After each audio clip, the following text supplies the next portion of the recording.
Hello, Blenders, and welcome to episode number 141 of ReelBlend, a podcast that is filmed on location at the Sherman Oaks Galleria Mall. My name is Sean O'Connell, the managing editor here at Cineplanet. I understood that reference. Thank you very much. On this week's show, should his final James Bond movie go to a streaming service? We're going to have that conversation, and I know that one of us feels very strongly about that not happening. Tom Holland comes around, not to the show, but just the internet in general, to share some really big Spider-Man 3 news, and we might have a new Moon Knight on Marvel's Disney Plus television show. Big time casting. Before we get to that, I'm going to introduce the guys. I'm going to start with Kevin McCarthy of Fox 5 in Washington, D.C. Hi, Kev. Hi, Sean. How are you doing today? And I hope you've had a Hubie Monday. Quick, give me one movie. Give me one movie that is filmed at the Sherman Oaks Galleria Mall. Chopping Mall. Yes, correct. Thank you very much. Jake Hamilton of Fox 32 in Chicago. Tell me another film that is filmed at the Sherman Oaks Galleria Mall. I don't know. What, Back to the Future? No, Wait, let me Commando. Commando. Oh, Commando is a good one. Fast Times at Ridgemont High, also filmed at the Sherman Oaks Galleria Mall, and there was one other one too. And by the way, to give some ideas of what we're referring to here, in last week's episode, Sean chose a movie called Chopping Blend for Chopping Mall for our blend game last week, and it turns out that the mall used in that movie is the same mall that was used for Commando, which is one of our favorite action scenes in movies of all time, when Arnold lifts that telephone booth up in the mall and just destroys it. So that's what he's referring to, just to give some context. So go to the IMDb for the Sherman Oaks Galleria Mall and check and see what else has been filmed there, because it's legendary. I almost feel like we should. I was pretty shocked by that, because obviously I wasn't in last week's episode, and so I listened to it, and I was a little shocked by his pick, by your pick, Sean. By my pick? Yeah. Have you seen Chopping Mall? It is a sci-fi but I've seen film. every other. I mean, like, okay, you're telling, like, if I come to you on your deathbed, yes, and say you're telling me Chopping Mall is better than Alien. No. First off, it's not best. Yeah. It's favorite. Okay, then let me rephrase. You're telling me you like Chopping Mall better than Alien. No, because if you listen to the show properly, I said I'm choosing this because everyone enjoyed my Night of the Creeps recommendation, because it was off the charts, different, and I tuned people on to a movie that they haven't heard of is that like a before. new bit that we're gonna have to put up with? You just pick random ass movies to No. I have a pretty mainstream pick for Halloween Movie Blend, which we're going to be playing later on in the show. Jake, do you remember that time that Sean said Darren Aronofsky is the greatest director of all time? I do remember that. I did say that. Now, why did I say that? Because Sean's just trying to spice like things you up. can't go back on it now. It's only been 3 weeks. You know what was really funny too? Somewhat recently, like 2 weeks ago, Darren Aronofsky got the entire cast of Requiem for a Dream together for a sit down with like MoMA. It was one of the top film conversations, and I listened to it for about 15 or 20 minutes, and in the listening to it I was like, I said that this guy is the greatest director of all, like the greatest working director. I'm going to really enjoy this. And like after 15 minutes I was like, I've heard enough. I clicked away from the YouTube. I felt really bad. I felt like I betrayed him. I wouldn't put on a Spielberg movie. You betrayed yourself. Did you hear him, Jake? He said he went and put on a Spielberg movie. Yeah. I put on Hook, and I watched Hook instead. I love Hook. Housekeeping. If you are watching us on YouTube, thank you very much for joining us. We appreciate you guys tuning in. Please head down, give us a like and a subscribe so that you can keep up with all the new posts that we put here for your for the audio listeners. If you're listening to us where you get all your podcast needs served, check the show notes for more information on the 2 YouTube channels that are dedicated to ReelBlend, and come on over and give us a watch. Let's get to our weekly poll. This is I want to leave a little bit of time for this conversation because I think this one's going to be worth talking about. We put up a poll on Friday that said, should MGM sell Daniel Craig's No Time to Die to a streaming service? And this stemmed from there were rumors per se. I don't know how much weight they hold, but there were rumors going around that there were some bids put in to MGM to host the rights to No Time to Die, and you heard numbers being thrown around of, I heard $600 million. That's what I heard. Which is, I mean, that sounds insane. But we can get into the discussion in a minute. Let's first get to the yes or no. So we put it to the Real Blenders. to the blenders and asked whether it should be sold. Not whether it's going to be, but whether it should be. So, Jake, which one do you think won, yes or no? I think no won, but I think not by as much as I would have liked it to. So no got 61% and yes got 39%. That's closer than I would have thought. So pretty close.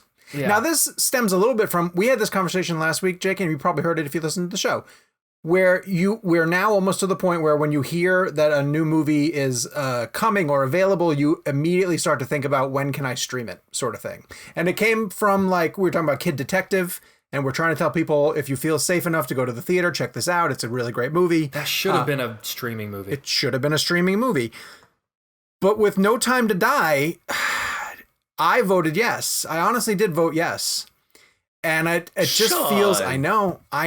Listen, on, man. I'm not saying that seeing it in a theater isn't the best way to Aronofsky see didn't it. direct this movie, right? But I also think that it's time for movies to start to dominate the conversation again. And one way to do that is to get the blockbusters out to give people things to talk about. Not that one. Put one out no one cares about, like Black Widow. But then that's not going to generate the conversation. Oh, and first off, Black Widow would be a good. In all honesty, I think Black Widow would be a good test.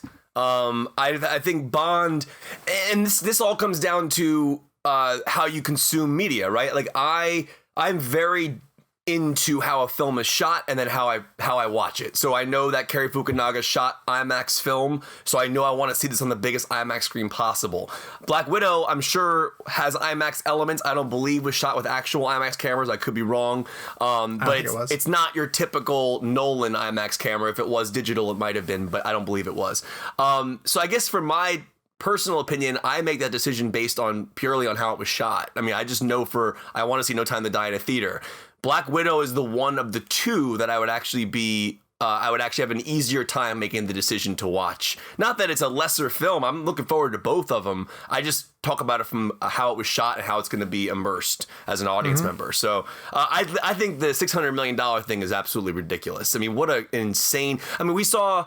Coming to America 2 was sold for $125 million to Amazon, which is a lot of money. I would imagine the budget of that film is well below 50. I have no idea what a budget like that on that film would be. I mean, I would guess somewhere around the cast would probably cost more than anything. I'm with Jake. I think you probably give Eddie Murphy, again, I don't know, but $20 million probably to come back for a role like that. I think short of The Rock, I think that the $20 million days for actors are done. But to have Eddie Murphy come back, that's got to be a big payday, I would imagine. We don't know yet what these streaming services, how they are benefiting from these sales. And we're going to get to talk about this film in a little bit later in the show, but like Borat 2. Like, did that do really well for Amazon? How do we even know what means really well? The numbers are so hidden that we don't know what the metrics relate to. The weird thing about the movie you're referring to, Borat, these services are interesting, right? So when Palm Spring goes to Hulu or Borat goes to Amazon or Witches goes to HBO Max, aside from the idea of how many people clicked on it and watched it, it's a strange thing numerically to figure out how successful it was. Now, if you get these VOD downloads, like a movie this week, like After We Collided, which is like a film that Lauren loves, it was like one of the top movies on the charts for downloads. That's a metric you can actually see. You can understand. People clicked on it. People bought it. But you're right. It's like, I was thinking about that this morning when I was thinking about Borat. I'm like, and the weird part about these streaming services is the movie comes out and then a weekend later, I feel like it's kind of like gone. Like Trial of the Chicago 7 came out. Okay. And now it's kind of gone. Or like Witches came out and it'll be gone in like a week. And then like Palm Springs was gone in a week. And not gone in the sense that, but it is weird. It's too That's why I think TV shows are rolling back to, and I'm happy about this, the weekly episodic release, which I am all about. Yeah. The Boys, Raised by Wolves did it. So much so that like, when the Raised by Wolves, which you guys know I'm a big fan of, when the finale was like about to come out, you were excited. I found myself excited. Like, oh my God, like 3 days into the finale, as opposed to if it had all been out, I would have been done with it 5 weeks prior and would have forgotten about it already. I think this hurt Bly Manor a little bit. 100%. I think Bly Manor, no one's talking about it anymore. It dropped and no one caught up with it immediately because it was right in the middle of a ton of stuff happening. Let me go back to Bond for 1 second. MGM might need the money. Did we ever think about that? Like MGM isn't this powerhouse studio. And that's pure profit. $600 million is pure, as opposed to if it had made $1 billion worldwide, they may not have seen $600 million of that. So they might need the money in this the fiscal year, right? Like they could need that sale in order to infuse that. Doesn't MGM basically bank themselves on Bond anyways? Like Bond is it's their only franchise. It's their only franchise. Yes, it's legitimately it. And Creed. I think they have Creed also. Yeah. Which, because they mentioned in a story that like Michael B. Jordan is going to direct Creed 3. Like who knew that was even going to happen? But if you also talk about like, say they were to put No Time to Die onto a streaming service in November, right? Then they have finalized the Daniel Craig era of James Bond. And then you're talking about by early next year, they could have DVD box sets of Daniel Craig's full run as James Bond. Yeah. And who doesn't want to pick that up, right? Like these are other revenue streams that they're probably factoring in by hurrying up and getting this movie in front of audiences. Because they don't know what things are going to look like in April when they come around. Are they taking a gamble, by still holding on to theatrical? And believe me, I'm with you guys. I would prefer to see in a theater, of course, but there's so much uncertainty. If someone offered me $600 million, I think I'd be like, take it. Honestly, I think I'd be like, take it. If it were, I don't want to say just another James Bond movie, but if it were like, if this weren't the last Daniel Craig Bond movie, I think I'd be a little bit more open. Yeah, if it were, or even like Sky, none of us knew how good Skyfall was going to be. Even if it were Skyfall or Quantum of Solace, then I think I'd be a little bit more like, okay, yeah, sure, I get it. But I think there's something about this being the end of an era. It's the end of sort of the Bond era, like when I really got the Pierce Brosnan movies were fun when I was a kid, but like these were the Bond movies that came out when I was able to appreciate Bond movies. And now that it's ending, it just sort of feels like a weird note. And also too, I've talked about one of the things I loved about the Daniel Craig Bond movies is that it's like a through line. It's an actual serial narrative, as opposed to sort of episodic. And because it's like the end of a story, which I very much feel it's going to be treated that way. It's not just the last episode he's going to do. I just, there's something, the sentimental factor of me doesn't want to see it go to streaming. I feel like I want to see it done right. Well, also like Fukunaga, I wonder how much pull he has, because he's not Nolan, right? So he I don't think he has any pull, dude.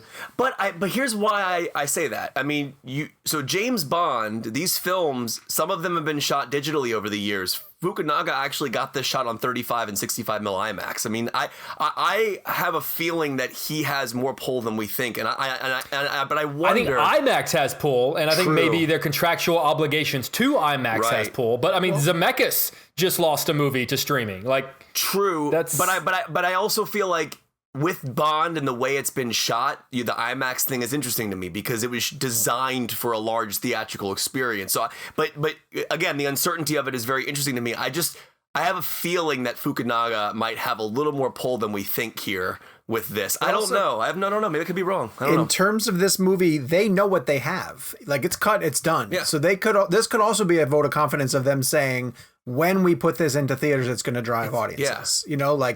Because they might be factoring in the when we put it onto streaming, it's a conversation point for a week and then it's gone.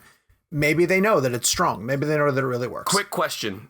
If Tenet didn't come out and Bond came out in its place, how would it have done in the US? Much better. Do you think Tenet just crossed like around 50 million, didn't do well here in the US, did a ton overseas. So you look at opening weekend, if you put Bond in that same spot, limited capacity, no New York, no Los Angeles, no San Francisco, same date as Tenet, how much better did it do? I don't think it would double the numbers, but I think it would lure more people who were not willing to give it a shot. For Tenet. I think more people. Sure. There are other people who are more casual about it that would give it a shot. Interesting. I know with our next guest, even though we haven't done the interview yet, that I will be talking to him about Bond music, because I feel like he is teed up to do the music for a Bond film at some point. And that's wait, Sean, I need you to tell me who the guest is, because I am lost. His name is, oh gosh, that is one impossible mission that you just laid out in front of me, Jake, because now I have to make a transition to our guest on this week's ReelBlend, legendary Oscar-winning composer Michael Giacchino. Hello. Hey, there he is. Michael Great Giacchino. backdrop. What? Well, that's my office. Wow. Oh my God. It looks like a set of the Lord of the Rings or something. I don't know why. People say that. They're like, where are you? In some sort of Harry Potter bar? I thought you were like in Frodo's, like a hobbit hole or something. That's what it looks like there. It looks awesome. Yeah. No, it's badass. Yeah, that's just the office. So can you imagine the props that Michael Giacchino probably has? The memorabilia. There's a few back there. Michael, I don't know if you remember me, but years ago I used to have a radio show. You called into my show from the Land of the Lost soundstage. Oh, I do remember that. Yeah, when Trek came out. Yeah, and then I ran into you at Endgame last year, and we nerded out about that a little bit. That was kind of cool. So it's good to talk to you again. Thank you so much for joining. People were allowed to be together. Yeah, I'm happy to do it. Well, first of all, Michael Giacchino, it's an absolute honor to have you on the ReelBlend podcast. It truly is. We are massive fans of your music. We know that you're here to promote this new record. It's your first non-soundtrack album you've done, from what I understand. And this is a really cool thing because it actually has a narrative structure to it. There's a storyline to it. But I guess I'll just open up with a basic process question. In the difference of approaching an album like this that is non-soundtrack, that will not necessarily have maybe the visual cues a movie will give you when you see your music attached to it, if someone's listening to it just standardly without any type of visual element, and the process of writing for a non-soundtrack versus writing for a movie or a series. Well, I mean, the big difference is I don't have to turn to anyone and say, so what do you think? You like that? I could just be like, pull up a mirror and just be like, you like that? Yeah, I like it. All right, we're moving on. I do that every day. Yeah. So I feel like that was a huge difference, in the fact that, because, filmmaking, that's a massive collaborative art form, right? So you're just one part of a giant puzzle. And that's one of the reasons I love it, because I get to interact with all of the other art forms on the planet. And it's great. But sometimes it's just nice to go, when I was a kid, I would just spend a lot of time in the basement making stop motion movies. Yeah. And I was just doing it to please myself. It was just for fun, I really enjoyed doing it. So it was nice to get back to a thing that I was just doing for that reason alone, Mm-hmm. And in fact, I started writing it without even thinking about what was going to happen with it. It was an idea I had for many years, but sort of after writing about 3 or 4 pieces, I just, I emailed Mondo, was like, hey, you guys want to do this? Yeah. And they were like, sure, let's do it. And I was like, okay, we'll do it, but it was, again, it's a weird mishmash of everything I loved growing up, from sci-fi old radio dramas like X-1. I don't know if you've ever heard of that, but it's an amazing, old radio drama, and Star Trek, of course, and the music of people like, Martin Denny and Les Baxter and Esquivel, all of this, crazy stuff. I thought that'd be fun to throw together and see what happens. Can you expand on the Mondo thing real fast? Because you mentioned the Mondo collaboration. I think it's interesting for listeners to understand. Yeah, cool. For sure. I mean, look, I'm a huge fan of Mondo, always have been, and they've been great partners too. They've released many of my soundtracks over the years, and there it is. There it is. 3-record set, recorded live in Ireland. And so I thought, I didn't know what their response was going to be. I literally just emailed them and said, look, here's this crazy idea I have. I want to do it. I want it to be a story. I want there to be narration. I want there to be this style of music that I'm in love with. And I want, and they just kept saying, yes, yes, yes, yes. And what else do you want to do? And I'm like, well, there is a volume 2 I would like to do. Okay, we'll do that too. And I said, well, then there's this other sort of 4-record thing, 4-record set in between these 2 releases that I thought would be fun. And they're like, yeah, let's do it. So I just was like, great, Okay, but hold on, kids. I want to let people know this isn't normally how it happens in the industry. No, this is not normally how it happens. No, it is definitely not normally happen. If I had emailed them, 20 years ago, they would have never answered my, but I, to be fair, I spent many years, doing a lot of things which have introduced me to so many great people over time. And I know that, I see filmmakers, I work with directors and filmmakers and writers who are writing things that they want to do. They want to, and I always have to reserve a bit of that for myself as well, because as much as I love scoring films, and I do love it, I, came into this whole world mainly as a filmmaker. I was making movies. I went to film school. I did all of those things. So, I do miss that process of creating something. So when I get to do it, I latch on hard and do it as much as I can in it, because the times, thank God, look, I'm not thank God, those are wrong words to say, but if there's any silver lining of this damn, mess that is happening in the world today, it is the fact that it has, kind of forced a time period on me to figure out something different to do. Yeah, so true. One of the first things we ask most people, and we didn't do it with you, is how are you staying creative during this period? Yeah. Here's your answer. Well, here's your answer. Yes. Well, when it first started, I thought, okay, we're going to be home for a while. I'm just going to work on the themes that I know I have to do for these movies that I have coming up, and I thought I would. So about a week into that, I was working on some stuff for Jurassic, and I was working on some stuff for, Batman and whatever. And I thought, just Batman, Jurassic, those things. Thought, never heard of them. Never heard of them. I was like, there's little small independent projects that are, I'm really trying to support out there in the world. But then I just thought, like, what am I doing? Like, these films keep getting pushed into next year, the year after. I'm like, I have this rare opportunity to do something that I want to do. So I just sort of I put everything aside and just dove into this. Awesome. And, so it was, would I like it, the whole COVID thing to go away? Yes, I would. That would be really wonderful. But, still waiting. Yeah, for sure. And Michael, they were just shooting the Batman here in Chicago. So I've been walking around kind of wondering what your sound was going to be like. But, going back to the album, obviously it's not attached to any particular film, but there is a narrative, there's a storyline to it. So I'm sort of curious, do you have sort of a mental movie in your head? Have you kind of directed any kind of images in your mind? Like, do you sort of know what it would look like? And have you attached any actors to it by any chance? Well, yes. The answer to the question, yes, I definitely have an image in my head of what I would want it to be. Ultimately, I think what would be fun is to animate the entire thing, the entire album. We did a small short teaser. Yeah, for Mondo. That was cool. The animated teaser. And that's like essentially a window into what I'm thinking.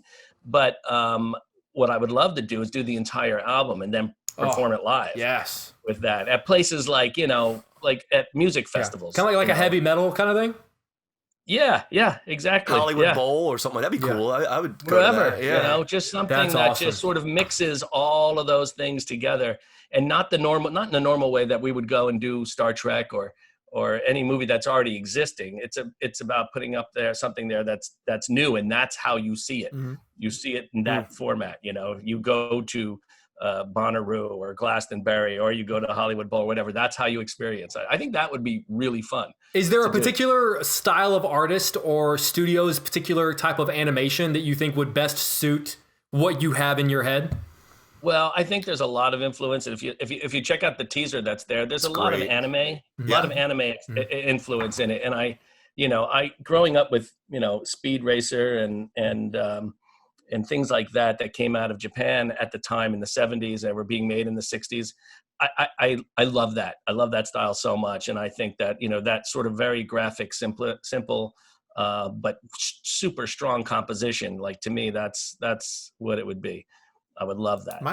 I see it as a very different thing than just what most animated films are today. Yeah. This is and again, it's not your normal animated film. It would be an experience, something you go to experience the whole, just sit back and watch and listen. It's not, asking anything of you other than to do that. This is when I get to tell you my interpretation when I listen to it, which is going to be wildly different from what you have right now. I texted a friend of mine who's a huge fan of yours who is also listening to it at the same time. And I said, holy shit, he's doing his James Bond. Like, all I heard was Connery era 60s James Bond with a swagger to it. And that's funny. I'm very curious if you've ever flirted with the idea of tackling 007 or that universe. No, I actually haven't. And it's one of those things, I feel like the things that I have tackled are the things that were always on my list. And after doing The Incredibles, I felt like that's my Bond right there. That's my Bond. And I don't know that visiting it in some other form or way I can add anything more, to that. And especially even onto Incredibles 2, which was even more sort of what I would probably do with one of those films. I feel like I've done it, you know. Yeah, for sure. You know, and would I do it again for The Incredibles? Who knows? I mean, who knows if another one will ever get made? But you know, in that world, I like it. But I'm happy to go see James Bond movies. I love going to watch them. But I don't feel the need to work on it at the moment. You know, very interesting. I guess never say never. Ha ha. Well, tell Brad Bird we would watch an Incredibles 3 at any time. We would be honored to see that. But you know, Michael, we all had a very big geek out moment when that Batman trailer dropped. And we got to hear your score mashed up with Nirvana's "Something in the Way," which was a huge thing. I mean, as a 90s kid to hear that, and I just wanted to know how that all came together, that particular trailer. Was that song a launching pad initially for your score? And no, not at all. How did that all happen? I wrote the theme for Batman way back, probably when I was working on, what would have been I think the second Spider-Man movie, around that time. Wow. Because look, Matt and I are good friends. We talk a lot, and so as you would with your friends when you're making stuff, you talk about how cool it would be if we did this, what if we did that, and what are we thinking? And it was never sort of in an official way that we were like discussing what should the music be. I just had an idea one day, and I was like, oh, this, you know, in knowing the character that Matt is bringing to the screen, I just thought, this to me feels like, what would Batman, like if I were Batman, if I were Matt Reeves' Batman, what would be going through my head as I stood up on top of some building and just looked at the city? And I thought, yeah, this is what would be going through my head. And so I wrote that, sent it to Matt, and he really loved it. And then we had a chance to record a bunch of it when I was in London at one point. We did that. And for no other reason than to maybe use it for trailers, maybe use it for, I know Matt, and most importantly, just wanted it to be able to edit with. So so he would have, you know, and of course I wrote like 40 minutes or so of music, none of which to anything pictorially. It was just sort of like, well, here's what I'm thinking, you know. And so who knows how much will last and how much we'll look at later and go, well, it doesn't fit as well as we thought and all of that. But that particular very simple main theme, you know, that'll be there. And I think we just got lucky when it came around time to do the trailer. We got really lucky that it lied in perfectly against that song, you know. And that was one of those things. And they sent it to me, and they were like, should we fill it in more? Should we do? I'm just like, I don't know. It sounds pretty great the way it is, and the way that it's just sort of layered in. And we gave them a few things to add into it, but not much at all. I think, you know, they did a really good job with that trailer. It was a great way of saying, you know, here's your next Batman. You know, I mean, I'm always amazed at people that are like, well, Ben Affleck better be in it, or you know, like, you better use the Danny Elfman theme. And like, I mean, did when guys were doing comic books back in the day, were people writing in when they would do like a new variant version of something and yell at them about, why didn't he have that same design from the last series on his chest? I don't know.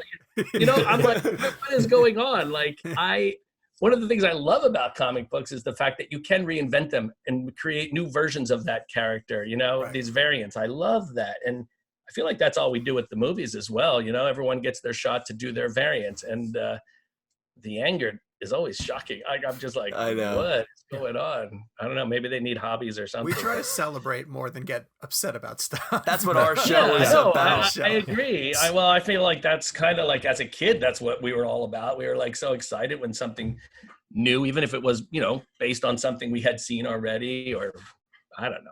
Michael, when you heard Pattinson say "I'm vengeance," did that geek you out? Did that geek you out? Like that was like one of the coolest. Like for us as fans, but as someone who's writing music for the film and is friendly with Matt Reeves, like, do you still nerd out when you see a scene like that?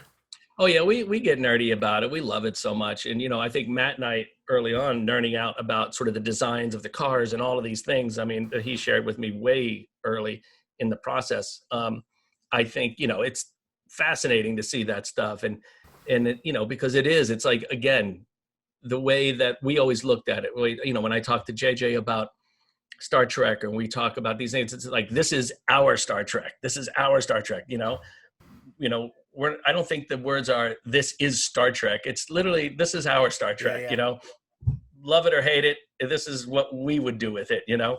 And I feel like the same is with Matt when we're working on things. Same with Planet of the Apes, because I was a huge Planet of the Apes fan as a kid, like massive Planet of the Apes fan, huge. So when Matt sent me, the day he told me about it, I was one of the first people he called because he, like me, was also obsessed with Planet of the Apes. And he just sent me a picture of Caesar on the phone, and I just knew immediately, like, I was like, wait, what? We get to do this? And he was like, yep. And he was like, so for me, yeah, that was, I used to walk around the house like Cornelius, that's how obsessed I was out of the Apes. It was weird. I loved it. And, even I loved, the TV show, which I know isn't, held up to the same standards as the other things. But anything you could get at the time, it was just like, Planet of the Apes on TV, great, I'll take it. My son is going through the Simpsons. My son is going through the Simpsons for the very first time, and we got to the Dr. Zaius episode recently. Oh, that's hilarious. He can talk. How old is he? He's 12. How old is your son? He's 12, and now it's on Disney Plus. He came to me the other day. Hilarious. He was looking for something to watch, and he said, "Would I like the Simpsons?" And I was like, "Of course you would, and I'm going to watch it with you. Sit down." That's amazing. My friend David would be happy to hear that. David Silverman, who is has been on The Simpsons since day one. Oh my God. One of the guys responsible for the actual look at the characters and how they, translate it from what they were into the animated show. So, well, I opened up Disney Plus and I said, there are 32 seasons of this show now. I had no idea it had been going that long.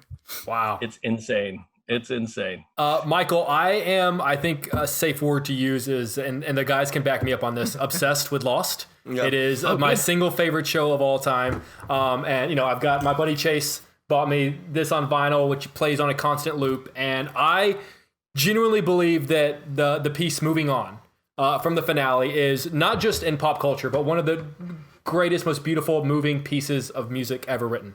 I honestly, I don't even need the visuals. I can just listen to it and I just start ugly crying. So I'm just sort of curious, whenever you were tasked with writing a piece of music that doesn't just end a 2-hour movie, but ends a 6-year-long story, an epic 6-year-long story, where do you go to find the right notes, the right theme, the right feel to wrap up not just an episode or a season, but an entire series? It's, Lost was probably one of my favorite things I got to be a part of. I love that show. I have lifelong friends from that show. I have, everything about that show is what I hope life is. I love the idea that there's a group of people that you go through this experience with, and then you search each other out afterwards as well. And I mean, there's something incredibly beautiful about that. So the show, for me, the music always came from just the emotional impact it made on me. I never had to search for anything. I never had to try and figure things out. It was about just how I was reacting to what was in front of me, because it's a very emotional show. And if you, take it at face value, you really get an experience unlike any other, I think, on television, and the show challenged you to care about, one moment it's asking you to dislike someone. And then in the very next moment, you're like saying, I think I like this person, and then it might even flip back for a moment, but then it's about looking at people in different ways other than just what's in front of you. People are much deeper than what you see in front of you. And the show is really about how do you look at the people around you and how do you value them? And can you push beyond what you initially think to find out something more and go deeper into a relationship with another human?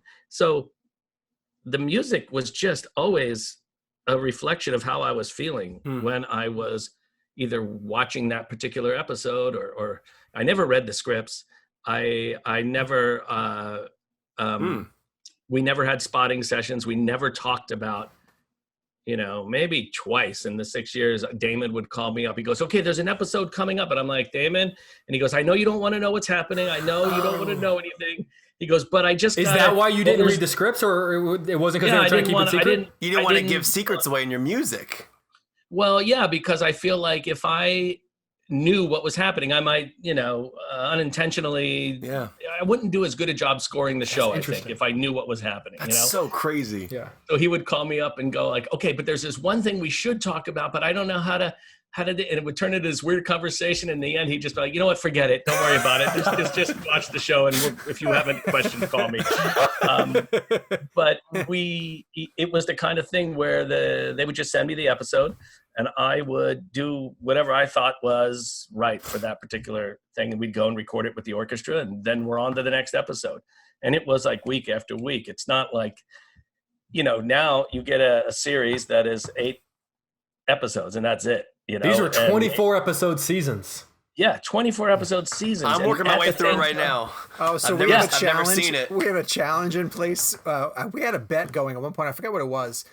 And Kevin ended up having to watch all of Lost. Oh, and Jake had to catch up with Better Call Saul. That's what it was. Right. Oh. But none of us gets 12 realized episodes. that Better Call Saul was so much shorter than Lost. Yes, the entirety of Better Call Saul is less than the first 2 seasons of Lost. Yeah. Well, the Brits, they've done that for years. They've always done these sort of limited season things. And it took us Americans a long time to catch on to how that can make the experience better. Right. And I know that Damon and Carlton were begging ABC to let them go to like shorter seasons, in order to make the show better, because it's a very difficult show to write. Any show is hard to go right off the bat anyway, but a show like Lost was even more difficult. And so, but there was this paradigm in place. No, 24, that's what we do. It's all tied into all kinds of economic nonsense. And, but you notice like the last couple seasons were shorter because they had to negotiate that. Like they had to like fight tooth and nail for that. Wow. So that because they felt like they just needed time to write and make it as best as they could. At the time, they didn't want it to just be a machine to spit out something. One of the very first shows that dictated its end too, from what I remember. Yeah. We are going to be done. Yes, exactly. Yeah. And of course, as a network, you don't want that. That's not what you want. You want your shows going on forever. Right. I mean, you just want to, once you create something that prints money, that's what you want. Right. Just keep it running. I feel bad for whoever's writing the music for Grey's Anatomy. Yeah. I'd be curious to know if they still are writing music or if it's just kind of like, let's just use that old chestnut again, Yeah, I don't know at this point. Yeah. Michael, I want to pick your brain about something specific, which is when you write a signature piece of music that's related to a character, to a hero. Yep. Jake is playing props. I will show you that I have this Spider-Man Homecoming on my desk, and I ask Alexa, she's going to go off now, to play the Homecoming theme song because I adore your Far From Home and Homecoming suite, and it's just, to me, signature to the character. When I look over the Homecoming soundtrack, I realize you are into puns as much as we are, and your song titles are delightful. Vulture Clash and Bust a Move and things like that. But when a lot of these are, I'll just tell you real quickly, a lot of the puns are, it's sort of, usually it's like a little contest between me and my music editors, the ones keeping track of everything and doing all the stuff. So and Steve Davis, who did, I would say, probably the majority of those, we have these little contests. I don't get to spend as much time thinking about it because I'm writing. Right. So, but Paul Applegren, who did all the ones on Planet of the Apes, and Steve Davis did the ones on Spider-Man. But I would say those two probably are the biggest ones throughout the years. And the three of us have been doing them. Who came up with Hollywood and Vine? Oh, sorry. Oh, sorry. What's that? I was just saying, who came up with Hollywood and Vine? That was Steve Davis. No, Steve Davis. Wow. Yeah, Steve Davis. Do you actually spend more time? Do you find yourself? Wait a minute. Did I do that one? I don't know. Who knows? Having to spend more time on a hero's signature theme, because it might be associated with a character. It might be something that has legs. I don't consciously spend more time on it. I usually when I'm going in there, if I pick a film to work on, and it really is picking a film to work on. It's not waiting for something to be offered. I'm very careful and picky, super picky about the things I do, because I can really only write music if I'm into whatever it is I'm working on. If you look at all the films on my list, I chose them all for very specific reasons. Either my love of that particular character, or a chance to work with someone who I thought was really great, or it's just there's always some reason behind it, as opposed to just saying, okay, what's next? That's not how I ever wanted my job to be. But for the hero stuff, it's really just about any character is about understanding and putting yourself in the shoes of that character and sort of understanding how they might feel at any particular moment, and how do I want, what's the, in terms of a superhero thing, like what's the, what would I want blasting in my head as I want running from the theater at 9 years old after seeing it, Yeah. That kind of a thing. How would I want to interpret this? So it's such an emotional and a visceral sort of process. It's not calculated in any way, and as you notice that in the second Spider-Man, I changed the theme, his main theme. I put it in a different time signature. I slightly changed it because I thought, it'd be interesting if he was growing up a little bit, because the first one is pretty straightforward. Now it's the same essential melody, but it's just played differently. And in the first one's in 3/4, second time you get it more in 4/4, because just to suggest that he's maturing, and he is adding to his character. Holland just started filming. Are you going down for the third one? When you say going down to the set, well, no, I just mean, are you working on the third one? Are you involved in it? I mean, it hasn't, been announced or anything yet, but sounds pretty likely. Sounds like you have ideas. I'm excited. Look, I love working with John. I love working with Kevin and everyone at Marvel. They're just like the best. It really is like being with my friends from when I was a kid, when we're working together. That's a very diplomatic answer. In fact, when I went to go see Kevin one time early on before Spider-Man was being announced. It was before the Comic-Con thing. And I remember Kevin was walking back with, I was going back to the car. He was walking with me. We were just talking and he goes, "You like the old Spider-Man theme? The one from the 60s. I was like, "Are you kidding me? Yeah, I like it. I love it." And he's like, I was thinking, I had this weird idea. What if we recorded that theme? I was like, I always wanted to hear that with a huge orchestra. It'd be so great, and he's like, and then we could use that at Comic-Con when we announce, that what we're doing and all of this. And I was like, oh yeah, that sounds fun. Let's do that. So that's how that idea came up. I will never forget hearing that for the first time in the theater, and it just, I was like, these guys they're so in tune. They get it so well. We love it, and I think what the wonderful thing is when a lot of the people that work on those films are actually really dedicated to the characters and everything that came before. We love it. It's as much as everyone who loves the movies, we're people making it do as well. Mm-hmm. Michael, I know we're interviewing you, and it's probably common to tell you how much we love your music, but I want to tell you that there's a scene in cinema history that I think is one of the greatest cinematic moments that I've ever seen, and it involves your music. And I want to talk to you about just the journey of how it got there. It's the opening of Abrams' Trek, as that sequence with Chris Hemsworth at the helm. You turn down the action, and then your theme rides us through that entire sequence. It is genuinely, I get the hair on my arm stand up because that theme in general is brilliant, but also the way that Abrams utilizes it in that scene, it's what emotionally drives us through it. I just wanted to know what your memory of that moment was, and seeing it in that setting. Did you know Abrams was going to turn down the action for your theme there? I'm just curious, like, what that process was like, because that scene is, it's just so effing good. Well, there is a story to that scene, and usually when they're editing the movie together, they use temp music. They put in music from whatever they can find that fits, from anything. Doesn't matter where they get it from. I generally do not listen to temp music at all when I'm writing, just because I don't want it to influence what I'm doing. And the only time I will listen to it is after I've written the scene. And I'm happy with what I did. I might go back and listen to, let me hear what they put in the temp, just to see, because and that way I can see if they hit something in a particular way. I go, they're going for a thing here, and then I can adjust what I did to do a similar thing. But I'm not then aping what was. Now I'm changing my own music. So I wrote that whole scene down. I remember watching that for the first time and just feeling like incredibly sad about the whole thing. I just thought, again, I'm always trying to put myself in that position. It's a little like being an actor where you're taking on the emotions and the feelings of these characters, and you really have to, to express that.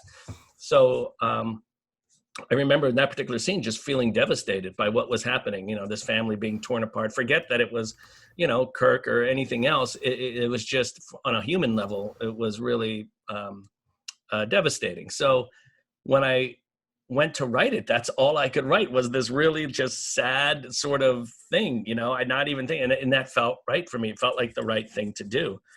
So after I did, I was happy with, I looked, I was like, yeah, I think this could work. And I went back and I listened to what was in there. And there was a lot of action music in there, and which also I get, because, if you think about on that scene on its surface, there's a lot of that. But I was like, and then I was like, oh, is this not gonna, oh boy, is this not what they're thinking? And but I said, I'm just gonna keep it. I'm not gonna change what I did. I'm gonna keep it. And I remember JJ came over to the house one day, and it was, and we were in between, I think I was still working at a garage, in my garage. In between houses, we were fixing something anyway, and he came into the garage, and then he loved it, and he was like, "Wow, can we push this even further? Can we make it even feel more like So I was like, "Yeah, well, we could grow this section here. This could definitely grow." So we talked a little bit about that, and then, but essentially, what you hear is what was there, and again, it goes back to what I was explaining earlier about the music being a reflection of how I felt when I watched it. And, every second of Lost is that. But that moment in particular is like the perfect example of that. And that's how sort of that came to be. And then when we got on the stage and JJ was mixing, he would say, okay, take out this certain amount of sound effects and then take out this. And then before you know it, almost everything was taken out. And you just heard very basic things here and there. If something passed by or something, it was very simple. But, yeah, I mean, and a similar thing happened on Up as well when that whole married life sequence was intended to have sound effects. There was a lot of sound effects in there, the jar smashing, the car tire blowing, and all of these things along with that. But I think once you get on the stage, you really get a sense for how it's all working. Pete just said, just mute all that stuff and let's see what happens. And then that's how they left it, Sometimes music is the only and best way to sort of tell an emotional story. And those are a couple examples of where it worked best. Your music is leading characters. It always is a leading character in the film. And I truly mean when that. I was a kid, when I was a kid growing up watching movies, that the scores were written that way. Yeah. All scores, even back to Max Steiner doing King Kong in 1933. He wrote, King Kong had a theme, and when King Kong was running around, you heard that theme, and it just, it helped connect you to everything that was going on. So me growing up listening to this style of scoring, I felt like that was the only way to do it. Mm-hmm. I would listen to soundtracks to movies that I had never even seen and imagine the movie in my head. Also when I was a kid, you couldn't just go throw on the TV and watch whatever you wanted. Once it was out of theaters, that was it, So the only way to relive that movie was by listening to the soundtrack, right. And which I did religiously to so many movies. All right, Michael, we appreciate your time. I'm going to cut you loose after one more question, if that's okay. We're just going to kind of wrap up with this one. Whatever you want to do. Yeah, we wrote so many questions for you, man. Yeah. So. You can hit them. You can. What's that? Oh, one of the greatest concerts I've ever been to in my entire life was seeing John Williams conduct the Chicago Symphony Orchestra right down the road here in Chicago. And there was something I noticed about whenever he walked out on stage. I think he's like pushing 90. I think he's 88 now. He might have been 86 at the time. He walked out on the stage very slowly, kind of like hunched over a little bit. He's an older man. He was kind of walking like an older man. And when he got to his stand and he picked up his baton and he started conducting, he conducted with like the freaking energy of a teenager. He was swinging his arms and he was charging and he was moving and it was unbelievable, and did it for like an hour. It was unbelievable. And then when he was done, he put the baton down and kind of just shuffled off the stage like an 88-year-old man. So I'm just sort of curious, with that idea in mind, what does conducting and writing physically do to you? It's a very physical experience. It is, and there's no way to do it without sweating or working hard or getting your heart beat up, because it is physical. You're constantly moving, and if the orchestra is slowing when you want them to get quicker, you're pulling them along. So there's a lot of stress involved during the whole process, and also it's a lot of fun. But the thing for me that I like about it, I don't bother conducting my own film scores, because when I'm recording, I want to be with the director, sitting with him, and we can listen to it together coming through, and then I can make changes instantly If I notice that they are feeling a certain way about one thing or the other, we can address it. Otherwise, if I'm out on the stand, I have to keep coming in, listen back, and things get, you just want to be in the room when it's being recorded. So, but concerts, I love it. It's great. I'll do that. It's fun. And that to me is a great experience because you can feel the connection going right from the orchestra through you into the audience behind you. And that's a thrilling experience, and it's a real reminder of how important a lot of the things that we work on are to people. You can get complacent and jaded and cynical about it and go, oh, another superhero, this and that. But the truth of the matter is it's important to people. It's what, it's the thing that saves, in many ways, saves parts of their lives, because you have these things to escape to. And we all have those things that we love to escape to. So that is, conducting is one of the biggest reminders of that, because a lot of times what happens when I finish a film, I don't think about it anymore. I move on from that. I don't listen to the music anymore. I rarely watch the movie after the premiere, unless like my kids are watching it for some reason, or I'm forced to for some event or something. I tend to just want to look forward. All right, what's next? But this forces you to take a moment to go, oh, you know what? This is really important to people, and you can't forget that. And then you start remembering why it's important to you as well. So it's a really sort of self-affirming thing that happens, and that sharing with the audience is it's a great experience. Well, I don't think I can honestly say with enough sincerity how important your music has been to all three of us. Huge. We are tremendous fans, and just the idea that we have you on our show is mind-blowing to us. And this is fun. Cannot thank you enough for your time, Michael. Thank you so much for coming on. Absolutely. Happy to be here anytime. And everyone's going to pick up Travelogue Volume 1. When is Volume 2 coming? Any idea? Well, I'm just starting it right now. So, probably, mid next year, maybe. And where can people go to pick it up? Where should they go to? MondoShop.com. Yeah, MondoShop.com, Mondo Records. And of course, I think it'll be on, Apple Music and, Spotify and all of those things as well. And on the CD as well. I still buy CDs and I still buy records and everything. So I see all your CDs behind you there. I mean, these are Blu-rays. Oh my God, Blu-rays? 1,600 Blu-rays. Actually, do you mind? I know we're going to have to let you go. I can't stop looking at your background. What is the coolest thing you have back there? Like, you want to see a couple of things from back there? Yes, we'd love to. We'd love to. Michael Giacchino show and tell. I was wondering what was in those glass I love cases. the lighting. I love the contrast of the green to kind of the orange. He has like candles going in there or something. I see a guitar back there too.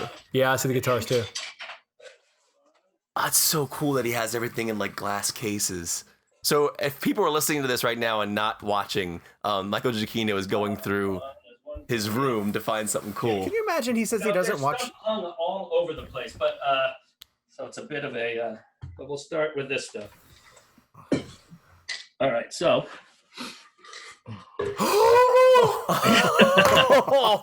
Yeah. So. Jake, explain. Is there heroin in there? Yeah, that is a prop from Lost, in which unfortunately Charlie it belonged to Mr. Echo, but unfortunately it got in the hands of Charlie whenever he was trying to overcome his heroin addiction. Because that's whenever you're on an island and you're going through withdrawal, the last thing you want is access to heroin, and unfortunately there was access to heroin on the island. That's true. Why do you have that piece specifically? It was a prop from the show. It was used in the show, and it was kind of a big storyline in the whole thing. So yeah, it's was able to get that from them. That was great. Now this is just the mixing bowl. Okay. Right. However, this mixing bowl was used on the original Planet of the Apes, the original Jerry Goldsmith score. Now it was played by a percussionist named Emil Richards, and Emil was one of my favorite percussionists I have ever worked with. He's worked with everyone from George Harrison to Jerry Goldsmith to everybody. And he passed away about, I guess, a year ago. But he gave me this. When I got the Planet of the Apes job, he's like, oh, you're going to need this. I'm like, what is that? And he's like, I used this on the original Planet of the Apes. He's like, I went into a hardware store, and I accidentally knocked over a stack of mixing bowls, and I have the whole stack. They're back there too. And he bought them right away because he loved the way they sounded. And he took it home and just started going. And it's just part of the percussion ensemble that adds these layers and weird sounds because he wanted it to sound as weird as possible. So he collected all of this stuff, and he would bring it over to Jerry Goldsmith and say, what about this? What about that? You know, so we use that on our Planet of the Apes as well. So that's pretty cool. That's amazing. Then this is also from the original Planet of the Apes, which was played kind of thing. Oh. That's from that original one that Jerry did. This is kind of a fun thing here. Oh no! That's one of my favorite scores. That's one of the best scores you've ever written, by the way. Thank you. I love the character of Doctor Strange so much. I did as a kid, and so to be able to do that film was just a great pleasure. The theme you did for that, that main theme, I love the way that sounded. It was so. I mean, when I think of that movie, that's the first thing that hits my mind is the score. Is that like almost like Needle-esque type score you have to it? It's so awesome. It was so much fun to do. I love that, and Benedict is fantastic. And then there's one other thing. Sure, of course. Thank you for doing this. What is this? I can't believe he brought that Lost. Jake's face. It's so funny. So was that part of the plane wreckage, Jake? That was like that piece. See, I'm still on episode season 1. You're gonna. That's a season 1 thing, but you're gonna learn where they came from later. Okay. Like you're gonna realize they're there before you realize where they came from. Yeah, Michael. These are the 2 guys that I played in Star Wars.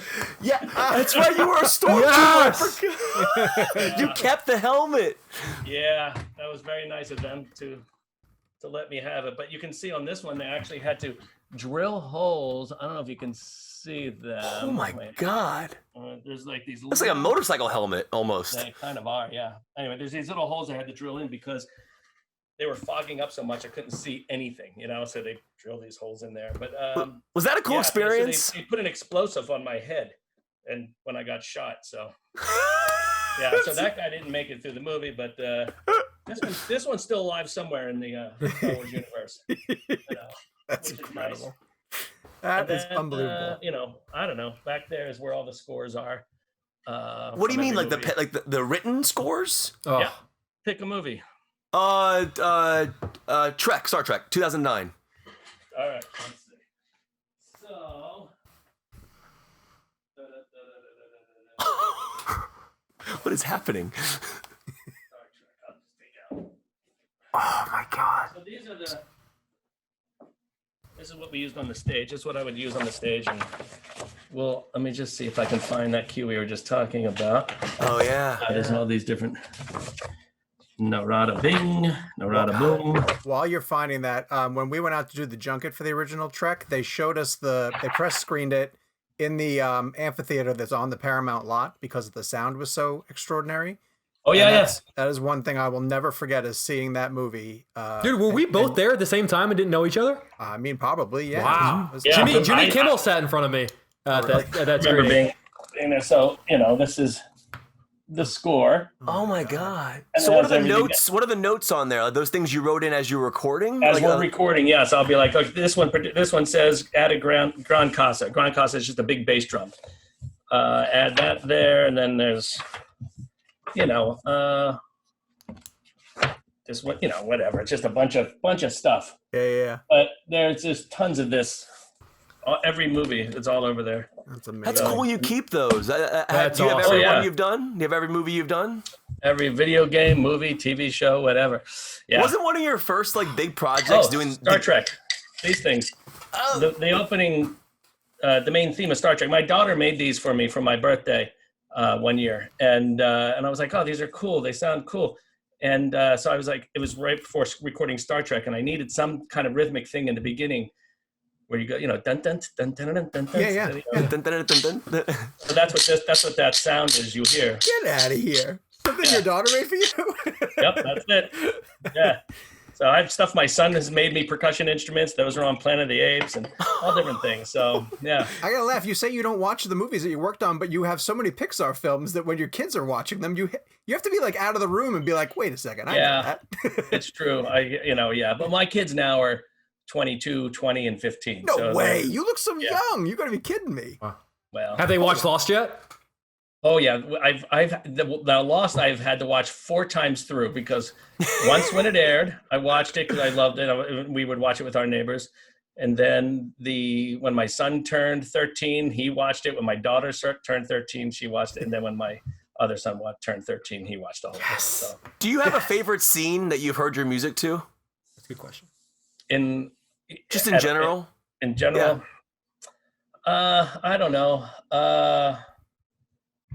Not really. I don't know. I like hearing what other people think, because it's like when you do something yourself, you're never 100% happy with it. And one of the reasons I never go back and look, it took me years before I watched Star Trek again. Star Trek was a very hard movie to make. It was very difficult. And we were changing things all the time and trying to get it just the way we wanted it. And I know that experience is exhausting. So when we were done with that movie, I was like, that's done.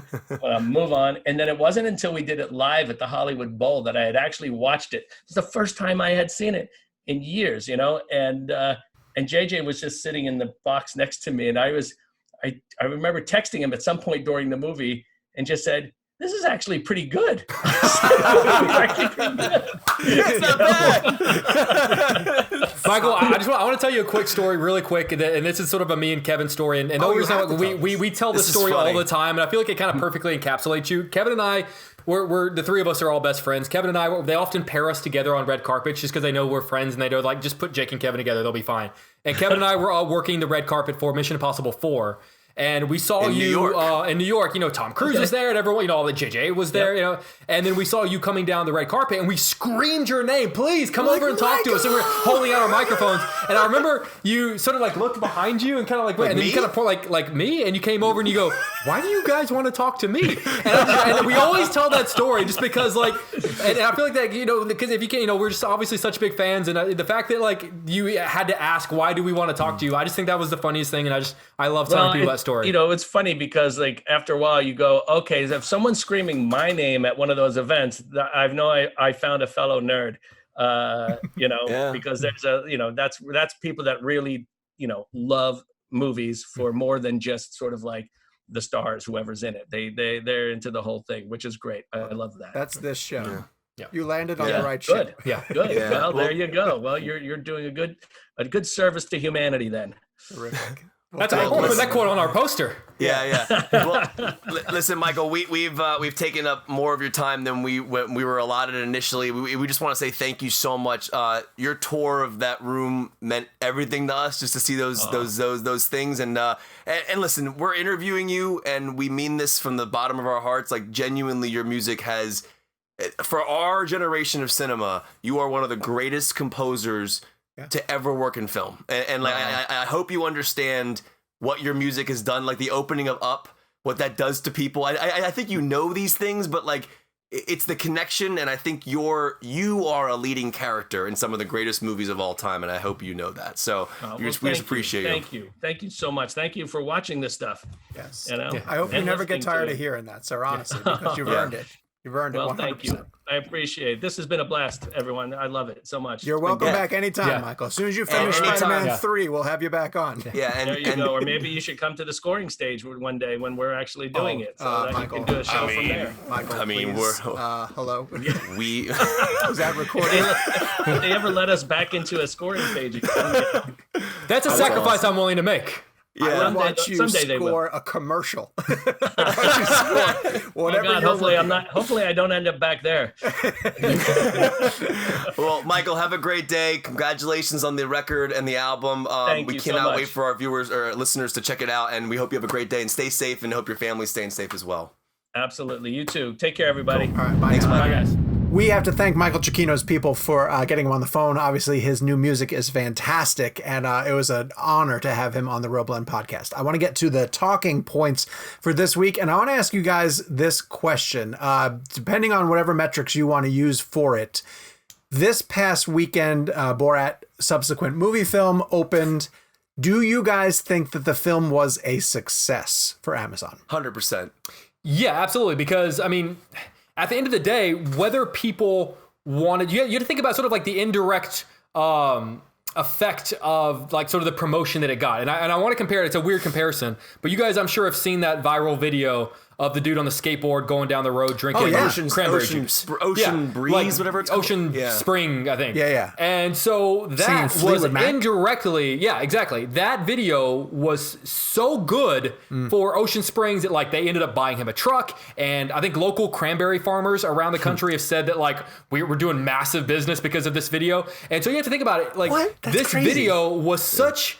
The Borat, it was so in the conversation, especially the news conversation because of Rudy Giuliani. Yeah. And every time someone would bring up Borat, they would say, which is now streaming on Amazon Prime. So whether people clicked and pressed play or not, it was such a massive worldwide story attached to the Amazon brand. I guarantee you Amazon is incredibly happy with they probably don't, and I think a lot of people watched it, but I don't think they care how many people watched it. It was talked about worldwide, and the name Amazon was talked about with it. You didn't say Borat without saying Amazon. And the president of the United States was talking about the film. I don't know. I don't know other films that have been mentioned by Trump over the past. It got mentioned in the debate, didn't it? Didn't Biden bring it up in the debate? Because I know he mentioned your friend Rudy Giuliani. He said something Giuliani, and then he kind of paused and kind of smiled, and then proceeded, which made me wonder if like he thought about going there, and then it was like, oh no, I'm not. Like the name Borat wasn't brought up, but there was a moment where I went, he was thinking about Borat in that moment. But I swear to God, there was an interview where Trump was asked about it, and on Air Force One, I think. And then Cohen responded. I mean, think about that promotion right there. If thanks for the free publicity. Oh my God! I mean, and then you have Rudy Giuliani tweeting about the scene and a 4-thread tweet of who's not going to watch that. I will never forget on the day the reviews for that film came out, and this was a big discussion that Sean and Gabe and I were having behind the scenes, was about whether or not that sequence was a spoiler, and it was already out there in the news. I had it ruined for me. Right, and it became a news story, so it became more important than the film. But I haven't gotten I got texts from people who I haven't talked to in a long time asking me, how is that scene? How is Borat 2? And you could, Jake, I think you understand what I'm saying here. You sometimes get like there's a vibe that happens with a film sometimes where you start feeling the momentum for it. And like that, the ramp up last week. Yeah. But I will say this real fast. I want to give Sacha Baron Cohen credit because that film, if you haven't watched any of the press for it, he didn't do a lot of press for it. But what went into the making of that movie is astounding to me. And we've talked a lot about how that film was made, how the CPAC scene was done, how the Giuliani sequence was done. I think Seth Rogen put this out on Twitter about how this is a guy who actually puts his life at risk for art. And you go back and watch the 2006 Borat film. That's an aggressive movie. I forgot how aggressive the 2006 Borat was. Like, he's really out there. Do you remember like he was in some very remember the subway sequence in the 2006 one where he's like messing with people on the subway and some guys that are going to punch you in the face? Like, it was legitimately when he lets the chicken out, when the chicken's running around. Yes. And so for me, I know I said this on Twitter, I think that Maria Bakalova deserves an Oscar nomination. She's all right, so that was good. my next topic. Can it win an Oscar? No. No? I don't. I actually have a feeling that this could get nominated for something. I don't. Wait, get nominated or win? Oh, I don't know if I said win, but let's do nominated. Okay, so what was Borat's? I mean, the first one got a screenplay nomination. Right, Jake. I wanted to ask you because you have a lot of Oscar knowledge. It won. It got nominated for a ton of Globes, right? A couple Globes. It got nominated. Yeah, he won Best Actor in a Comedy at the goal, and gave a great speech. It's worth YouTubing. The entire speech is dedicated to the actor who played Ozma. And he talks about how, like, when you laid your Golden Globes upon my chin, I unfortunately, because keep in mind, the Oscar race goes through the end of February. Sure. If they were to start voting right now, I would say, yeah, like she might have a shot at getting a nomination. Sure. Unfortunately, I feel like the buzz on this movie is going to be dead in 4 months. Because it's so right now. Right. It's She's so like good. it is a movie that had to come out a week before the presidential election. And by this point, keep in mind, whatever the result of the election is going to be, it's over a month after that that they even have to start putting in their nominations. Here's why I have a good feeling about the Oscar thing. Again, we've had long discussions on this show about how the Oscars don't appreciate comedies, how they don't appreciate comedic actors and performances. So it goes against completely the grain of like what an Oscar film would quote unquote be.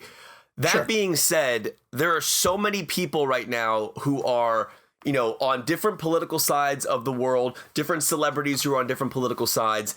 And I think everybody saw this movie. I saw actors tweeting about this film that I don't normally see talk about other films. Like it was all over social media, right? And but I found he didn't even get a nomination for Best Actor in the first one. The first one I felt like was such a cultural phenomenon. But here's why I feel like this one could break that, and I think because of the importance of the time we're in right now, but also like you have to think about her performance. It overshadows him. It actually is better than Sasha's. I'm going to do a test. Okay. Sean, what is the actress's name that plays his daughter? Maria Bakalova. Okay. All right. My thought was going to be that the average Oscar voter doesn't know her name and isn't going to be willing to look it up. I ended up writing a couple of stories about her, so I do know. I didn't know her name until last week. I think a lot of Oscar voters are lazy. And they're not willing to look up people's names, and they're not willing to look up how to spell people's names. And I feel like I don't mean to honestly slight any, but I honestly think in 4 months when the conversations died down, the average 80-year-old Oscar voter is not going to go what was that girl's name in Borat, and then go to IMDb and look it up and make sure. I just don't think they're going to be willing to put in. It's not when Frances McDormand or someone is right next to her. They'll be like, I liked her. This is classic Jake Kevin discussion because it's funny because Jake thinks more logically. I think more emotionally when it comes to this stuff. And I at the moment you're right. There's a profound. And I hope you're right. Yeah. We're you and I are on the same side in terms of what we want to happen. Right. I agree with you in that I don't think we're going to get to the end of this Oscar year in February and say that wasn't one of the best performances of the year. I don't think it she fooled Rudy Giuliani. I don't think that you can. I just don't think it's going to happen. I also want a movie about the making of this film. And yes. I mean, Sacha Baron Cohen said it in his. I'll just plug it because I don't want to. I'll give credit, but in his GMA interview, he said that he hid in the bathroom for 5 hours at CPAC prior to interrupting Mike Pence's speech. Nuts. And just what do you do in a bathroom stall for 5 hours? He sat there and listened to conservative people come in and talk. And he just kind of got a vibe of what conversations we're having in the bathroom while transforming into Trump. And then again, it's an amazing thing. But going back to her for 2 seconds, and then we'll move on. If you look just at the Giuliani sequence, you have to understand that's not scripted, obviously, right? So she's sitting in front of this guy, and the scene is going down, and everything you're seeing her do is adjusting on the spot. Yeah. And to stay in character, and you go to the dance sequence at the debutante house, which is one of the funniest things I've ever seen in my entire life. But to not break, like you watch SNL, people break all the time when you're in these Adele all weekend. And she was great, but she broke. And you rehearse these things and you still break. Yeah. The fact that she didn't break, her conversation with that woman in the car about this plastic surgery is just so funny to me. How do you not break laughing? How do you not break? I know. I paid attention to her reactions so laser focused watching it through with Michelle because I was like, here's the point where I would totally lose it. Yes. Because he's throwing out off the cuff things that you're not expecting either. So it's all credit to her. I'm going to shift over to a movie that we started talking about last week, but neither of you had a chance to see it. So I want to circle back around because today, all three of us had the opportunity to interview Miss Anne Hathaway, star of Robert Zemeckis' The Witches. And to me, she's a highlight of the film. I think she is a total blast as the Grand High Witch, a role that went to Angelica Houston in the previous version of it, obviously an adaptation of Roald Dahl's novel. Kevin, I'll start with you. You finally caught up with The Witches. What did you think of it? I've so enjoyed it. And it's funny because on the show last week, Sean and I were discussing it because he is the only one who had seen it. And I was asking about what scenes were in it. So full disclosure, I hadn't seen the 1990 Witches until last week. Lauren was like, we were upstairs one day and she was like, let's put this on. I'm like, I was like, I don't really have any interest. I didn't know anything about it. And then it just goes full force with practical effects, like old school, like Nicotero, Tom Savini, like growing, just all the little details, the mice being animatronic and things like that. I thought the new one was a pleasant surprise. I mean, you got Zemeckis, Don Burgess, who shot Forrest Gump and a lot, works with Zemeckis, Alan Silvestri doing the score. I understand the criticisms, though, that Jake was saying about the CGI, because the original was so practical and it was so fun. But I mean, in the way they used the CGI with Hathaway's smile was awesome. I thought that was so well executed with the scars and the openness of the mouth, and like, I gotta give them credit for making a PG film that was still genuinely terrifying. I mean, it's not a kids movie. I don't consider Witches to be a kids movie. I don't know if you do, Sean, but I just find it to be terrifying. Like Brendan would dig it because he's 12. Right. That's about the age. Yeah. Not much younger than that, though. No, because it does push the envelope quite a bit, especially in the transformation scene. Yeah, and Hathaway's great. And I'll say this. I mean, it's not a perfect film. I definitely think it could have used a little less CGI, but there's something magical about what Zemeckis does with his immersion. The score is great. And Hathaway, just that performance is a really hard thing to do, to especially follow up after Angelica Houston, which is, the transformation sequence when they pull the wigs off is arguably one of the most iconic scenes. Like Lauren is obsessed with that movie, and she's like, that scene is such a big deal to that film. And I thought Hathaway crushed it. And there were scenes where like her arms were expanding, the toes were disgusting, I don't know, I was entertained. I don't think it's a masterpiece, but I enjoyed it. Jake, you less so, huh? Well, yeah, and I think a big part of it comes from, to Kevin's point, I grew up with the 1990 Angelica Houston Witches. In fact, I had a letter sent home to me when I was in kindergarten, because my kindergarten class, taught by Miss Faye, I think, we were going to watch a movie for Halloween, and I raised my little hand and was like, hey, I got this movie on VHS at home, and the teacher was like, is it family friendly? And I was like, oh, yeah, it's great. It's super family friendly. My family watches it all the time. We're great. Because, as I've talked about extensively on this show, my parents let me watch stuff that I probably shouldn't have been watching. So I got my copy of Witches. Chainsaw Massacre. Sure. So by comparison, the Witches was nothing. So I brought the Witches, and we got to the face peeling moment, which is brutal if you haven't seen it. It's nasty. For a kids movie. Scene. And kids started crying in my class. And so my teacher ran over and turned it off. And I had a letter sent home. I remember my mom being like, why the hell would you think that you could bring that? You can't bring movies like that to school. Did you tell Annie that story? You should have told Annie that story. I didn't. I was too busy swooning. But no, I mean, so, that movie was very much, even though it was a 90s movie, it was very much sort of had that Amblin 100%. Edge. We always use the word Amblin to kind of refer, it wasn't even an Amblin movie, but just sort of that kids movies that respected kids enough to get a little scary, whether it be Gremlins or the Goonies or whatever the case may be. So those are a lot of the movies that I really liked as a kid. And I and if you were to ask me what makes The Witches great, that would be the first thing on my list. And I felt like this one doesn't have that. Granted, there are moments that could be scary for kids, but there was never a moment where I went wow, that's, and I think when you see Angelica Houston peel her skin off of her face, kind of like, Kevin, what you experienced watching the dude cut his face off in Poltergeist. Cool, yeah. When you see that, you just go, wow. Yeah. And the practicality, I know this is a show that's all about practicality. I think when you replace practicality with CGI, it's the same reason that, I say that the original Jurassic Park looks better than the new Jurassic Parks, even though there's a quarter-century gap in between. I asked her about the practical effects and the transformation, though. Kevin, did you talk to her about that? I assumed that you would have. I talked to her about the specific idea of the pressure of recreating that iconic Angelica Houston moment. So it was more about what that pressure was like for her. And then I did get in some of the technical stuff, which, She said she did 5 hours of prosthetic makeup every day in order to get into it. There's more practical effects in this film than we think. I believe. I think a lot of the effects. Now there are things that are done that are just not possible to do practically. Sure. I mean, you just can't So I think for me the effects worked. I don't I wish the mice were still practical. I really missed that the tangible feeling. That's when I fell out of the movie a little bit. That's the only thing. And I want to, by the way, give credit to, and this is such a random thing, but I thought Chris Rock's narration was great.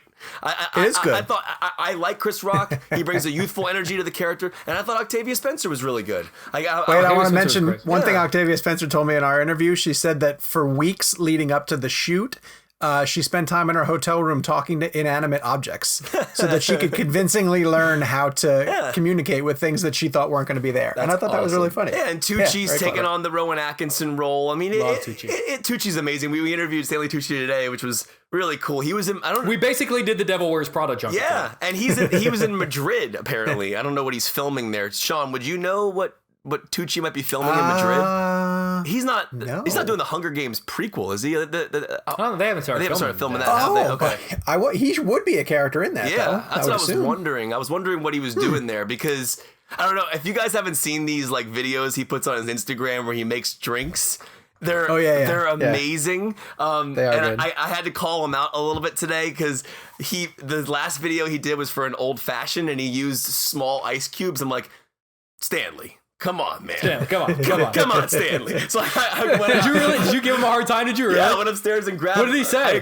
He goes, you're 100% right. I need to get those trays, those big ice cube trays. He goes, it changes the drink. He's never had a Moscow Mule with a copper mug. I will say, Kevin is a purist. I have been to bars literally around the world with Kevin, where before we order it, Kevin will say, do you have the big cubes? And oftentimes you'll order something else. If they don't, a lot of times you'll order something else. It changes an old fashioned. It completely changes absolutely it. Right. Yeah.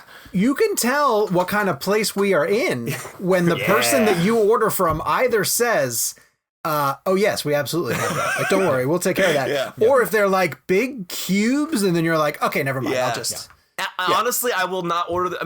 This sounds so pretentious, but I will not. Oh, it's the most highbrow podcast. But let me say this though, I do feel like at a certain point in your life, you get to a point where you know what you like, and like I always get like dirty looks. Like Jake can sympathize with me on this. Because I've been a picky eater all my life, so like my order growing up for like a salad was just lettuce and dressing, please, and I would get the weirdest looks ever. And the reason I bring that up is because as you get older, you know what you like, and I know it sounds pretentious to say, give me the one cube, but it's for me, it's more of it's less of as I get older, I know what I like, because I think I've always known what I like. I think now it's as I get older, I'm paying for it. Right. Therefore, if I'm gonna, especially some of the hotels that we stay at, if I'm gonna pay $18 for this drink, I want it to be the way that I want it to be. Right. You know what we put on lettuce when we were young, and we called it salad? And I mentioned this the other day in a conversation, and I got looked at like I had 3 heads. We would have lettuce as salad for our like a side dish when we had meals growing up. And my mom, as a dressing, would just put mayonnaise. Oh, what the hell? Is that weird? I don't know. To me, it was normal. Wait a second. That's what we knew. The consistency of mayonnaise on like lettuce. I can't. But I mean, I guess it would be like if you got a sandwich with mayonnaise and lettuce and tomato. Like, how different would that be? It's the same reason why I've always found this conversation fascinating. I know this is completely off topic, but I didn't know, but I was told it was weird. Think about when you get a plate of food, right? So let's say you get a steak, mashed potatoes, and asparagus. That's Jake and I. Good. That's Jake and I's go-to meal. But if you took all those items and put them in a blender and blended them up and drank it, it would be disgusting. But you're still eating it the same way. You're right, though. I never like mayonnaise on a sandwich. Right, it sits on the lettuce. With lettuce. I don't eat mayonnaise on my sandwiches. I don't eat mayonnaise either, but your point is valid, because if someone has a BLT and you put mayonnaise on the lettuce, what's the difference between eating lettuce with mayonnaise out of a bowl? None. I think it has to do with the presentation of it. I don't know. Oh, it's weird. Well, apparently it's weird. Melted but I didn't cheese realize tastes different than regular cheese. Isn't that weird? Question for you guys. So svelte. Chili, is it a soup? Go. No. Wait, I've never heard this question. No, I was kidding. Please weigh in if chili is a soup. Okay, let's move on. I'm super excited because last night Tom Holland landed in Atlanta and put a video up on his Instagram story because Spider-Man 3 is about to begin filming. And I'm excited for various reasons. Another Spider-Man movie. This one in the MCU, co-produced by Marvel and Sony. but also because with the news of Shang-Chi wrapping its filming and sharing some Daniel Destin Cretton was the director who shared some photos from the last day of shooting. Spider-Man 3 beginning to film. These are indicators to me that the wheel is starting to get moving again, right? Like Uncharted has wrapped, which is what allowed Tom Holland to fly from, I think they were in Spain when they finished. They shot in Berlin for a long time too. Now he's in Atlanta. They're going to start ramping up shooting for that. You see the Jurassic World got back to shooting. Does it feel to you guys like the wheel is starting to turn? Yeah, and more so, the thing that I kept worrying about was when this delay was going to catch up with us. Because obviously next year, I think it's going to be, in terms of releases, if things get back to normal, we're going to be okay because all the movies that were supposed to come out this year will just come out next year. Sure. The thing I was concerned about is when all of those movies come out, is there going to be sort of a weird 6-month lull where we don't really have a bunch of new TV seasons or where we don't really have a bunch of new movies because Hollywood's playing catch up. So I'm hoping that all of these movies that are finishing wrapping and hopefully TV productions are back up and going. The Batman was just shooting here in Chicago. That's right. That's a huge one. Yeah. So it's making me think that lull is going to be shorter. I don't want to say non-existent because it's got to catch up at some point, but shorter than I think I was initially concerned for it to be. Yeah. I got a lot of questions I still need answered about Spider-Man 3. Like there's a bunch of like what's going on with his identity now that it's out. Is Jamie Foxx honestly playing the Electro from the Mark Webb movies? That's what I was going to ask you. Like, so right now, a lot of people, there's that unsubstantiated report, which really bothers me that it's circulating, despite the fact that everyone's quoting like an article that is not backed up at all. No. But like, that's if it happened. Like, if they show up in Atlanta, if someone sees Tobey Maguire or Andrew Garfield in Atlanta, it's game over. Right? Yes. So, like, wouldn't they have to announce that pretty soon? Yes. And in fact, I'm very surprised that we have heard no casting up to this point, because I'm pretty sure that even by the time they started to film Far From Home, you knew that Sam Jackson was going to be a part of it. Although we do know Benedict Cumberbatch is going to be a part of it. I think we probably knew Jake Gyllenhaal. But they were trying to play the whole Mysterio is going to be a good guy who's working for S.H.I.E.L.D. Like, everybody knew that was bogus. But we don't even know theoretically who the villain of Spider-Man 3 is. Right. Is it Electro? Is he a main villain? Or is that just going to be a cameo that sets up something? There's a lot of unanswered questions. Sean, what are your thoughts on, like, especially in this day and age, I feel like you almost have to just announce stuff because people are going to find out anyways. And I think one of the biggest lessons I think that ever happened was with Khan and Into Darkness, right? How Abrams tried to keep that under wraps, and it was like one of the best known secrets you ever had. And I remember, dude.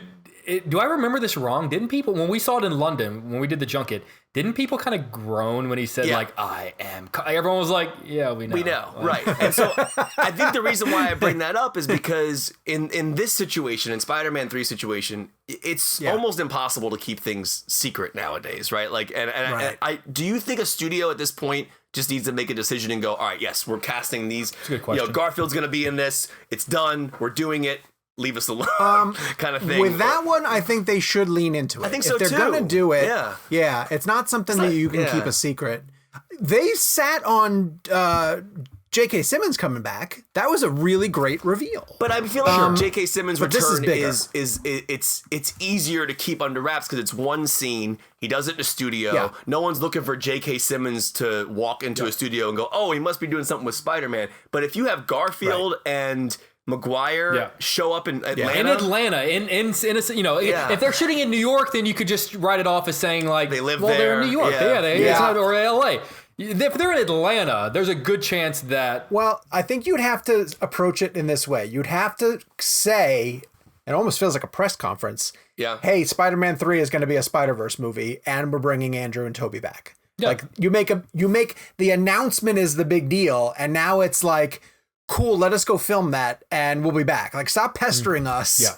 Lead with it, and sort of say this is what we're doing, which leads me to believe that is not what they are doing with this one. It doesn't mean honestly, that it won't tease. That's a bummer, yeah. And I feel the same way. They would have said it by now. Sure, of course. And again, it's the internet machine getting ahead of itself and saying like, oh, this is going to happen. And then when it doesn't, right now that is plaguing my boy, Zack Snyder, and his Justice League. There's a contingent of people who fully believe that Ryan Reynolds is going to return as Green Lantern. because some internet scoopers are pushing the narrative that this is going to happen. But it's Haven't not. they been doing that for years though? Like I feel like that's a story that pops up on my timeline every 6 weeks. It has made the rounds for sure. But it sets people up for disappointment. Then when the movie comes and he's not in it, aren't people going to be upset? Like if he literally just made a movie where he joked about blowing his own brains out, rather than making Green Lantern. Like what makes you think that he's in a place where he wants to go back and do that again? Exactly. I don't understand it. And then even this morning, like the thing that really got me this morning, and sometimes I try not to tweet, but this one just got to me. They were like, well, he really wants to do it, but it's coming down to timing. There's a deal on the table. And I was like, they're doing the reshoots now. Like if they don't know whether he's going to do it or not, like then it's not happening. Like this is not how movies work. It's not fan fiction where you can just insert somebody, that day because they're free. It doesn't happen that way. So that stuff just blows my mind. But anyway, the fans do tend to get a little bit ahead of themselves. It's like a good problem to have. You want them super engaged and you want them invested. But then sometimes when they push rumors through and then those rumors don't come to pass because the filmmakers are like, no, we're not doing that. It could be slightly detrimental, I think. I always love the rumors that I read, and I don't mean to like knock people, but when they are credited to when it is a clear indication that the person doesn't have a basic understanding of how this business works. Yes. And I say that by saying, my cousin's uncle's, like person in this position got to read the script, and a person with a working knowledge of Hollywood would go, well, that person would never get to read the script. Like that person would never get to read episode 9. Like that's not how this works. That's not how any of this works. Oh, I want to float one thing too. There's some people who run, and I'm not going to name drop and I'm not going to mention any sites, but sites that run off scoops essentially. Okay. Who will say like, no, I have a contact and this person tells me exactly what happens. And I want to say to them, but I haven't yet, like, don't you kind of think sometimes they just tell you stuff to see how far you're going to run with it? Like it's misdirect almost. And it's almost a little bit entertaining to the filmmakers who are like, oh, let's tell them Ryan Reynolds is going to come back. Let's see how far that rumor can go. And then it spreads and they sit back and they're like, good, they think Ryan Reynolds is coming back. Let's go do what we want to do. Yeah, exactly. People are talking about the film. So let's switch really quickly to the idea that Moon Knight is a Marvel character who's going to get a show on Disney Plus in addition to the recently cast She-Hulk and Miss Marvel. Moon Knight is circling Oscar Isaac, according to reports that we were seeing before we recorded the episode today. I don't think it's been confirmed. I think the verbiage in the trade reports is that he's in talks. I am legitimately stunned at this because Oscar Isaac is a full-blown movie star, like full stop. And this is the first time somebody of his caliber would be going to take on one of the Disney Plus shows and lead it, which I would assume is going to be one of these 8-episode Mandalorian type shows. And I'm not even talking about WandaVision or Falcon and the Winter Soldier, where those roles have been established in the Marvel movies, and those people are taking it to Disney Plus and Marvel. Sean, what is this character? Okay. So Moon Knight is an assassin, essentially, but a good guy. He is Marvel's answer to Batman. He's a billionaire playboy or millionaire playboy. He has the same exact skill set as Batman, and the fact that he has he's rich, ninja-esque skills. He's super rich. He has a lot of What's your superpower again? Justice. I actually like that line. I do like that line. It's a great line. I think that's a Zach line. Yeah. He has all the sorts of Batman toys you would expect: grappling hooks, helicopters. The only hook is that he has split personality disorder. So 3 different people live inside of him. And you never know which person you're going to get. One guy is like a really blue collar-esque taxi cab driver. One person is the Bruce Wayne type, billionaire playboy who's a womanizer. And one person is like an international spy. And they routinely can switch places inside of Moon Knight. And you never really know which one you're going to get. So each of them become the hero? Yeah. If they're inside the same body, it's just whenever you need this person, like that's the persona that you sort of switch to. So I guess my question was, does each persona get to try out the hero aspect?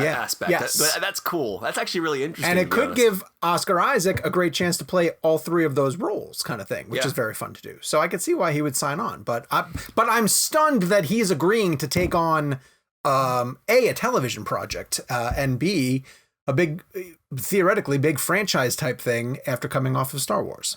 Yeah, I mean, I know we were texting about it a little bit earlier. It really, I don't know if he ever directly came out and said anything, but it really felt like when Star Wars was done, when they were wrapping up press for Rise of Skywalker, that he really did not enjoy that experience, or it didn't go the way that he thought it was going to. And it's the same. Like, say what you want to about the difference between Star Wars and Marvel, and yes, there is obviously a lot in how those films are handled, but it's still the same company. And it's still, a brand name with a very passionate fan base. Yeah. A fan base that has the power to backlash against you if things don't work out the way that you. Not Moon Knight, though. Like maybe there's a little bit more flexibility in that he's not going to get scrutinized for not being an accurate interpretation of Moon Knight. As opposed to if he took on Batman, maybe he feels a little bit more freedom with that. Sure. But to your point, I feel like he probably has the power to say, I want to do the movie first, and then I'll do the Disney Plus series. So the fact that we're getting introduced to this character through a Disney Plus series, I think, because that means what they'll probably kind of like Daredevil, they'll treat the first season as the origin story. I would think so. Sure. And then the end of season 1 is when he is Moon Knight. That's a good question. So they could. I don't know. Yeah, I'm not sure. Or does he start the show as Moon Knight? He might start the show as Moon Knight. Although I would wonder. Could Oscar Isaac's character end up in an MCU film? Absolutely. Well, that's the thing. Like, they might be saying to these actors who they are bringing on for the new shows, here's what we're building towards. We're going to introduce all of these characters, and eventually you might be part of the next Avengers. Because then almost you can kind of jump into the deep end with your first movie. If you do the Disney Plus series first, right, get the origin story out of the way, because there are only so many different ways you can tell an origin story. For sure. So get that out of the way, and then by the time your first movie comes around, bam, you just jump right into it and you're in the action. Like, people already know who you are. You don't have to spend the first hour doing setup. You can spend, it's almost like your first movie's a sequel. Yep. It's kind of like how they handled Homecoming, right? They didn't go. Yeah, 100%. Exactly. Like, Uncle Ben didn't have to die. Right. Like, yeah. Yeah, and I would follow Oscar Isaac into anything. Yeah, I mean, and think about Oscar Isaac's resume. I mean, the guy. So he has 3 Star Wars films under his belt. He has a Denis Villeneuve film coming out, Dune. Maybe he just wants to mess with episodic. Maybe he's interested in the arc of having 8 or 9 episodes. But I mean, I think the point that was made just now is probably the most important point. Is there's probably a larger picture to this at the end of the day. I mean, it's probably like you said, an Avengers level movie that he would eventually work his way into. And I think that's probably the end game, right? But also Disney Plus is not, I know that was actually not unintentional. But I think that right now in these times, taking a streaming show on Disney Plus probably is a good idea. I would just imagine that there's nothing wrong with that at the moment, because so many people are home. Not that we're going to see this anytime soon, but I think business-wise, it's a smart decision. Hey, do you know who I trust? Kevin Feige. Yeah. Guy seems to know what he's doing. Kind of. So seems like a pretty good idea. But before this even comes to pass, it's funny that you hear casting for this, because WandaVision is going to hit the end of this year. They still have Falcon and the Winter Soldier and Loki are 2 series that are ahead of this. They cast She-Hulk. They cast Miss Marvel. And then they're getting around to Moon Knight.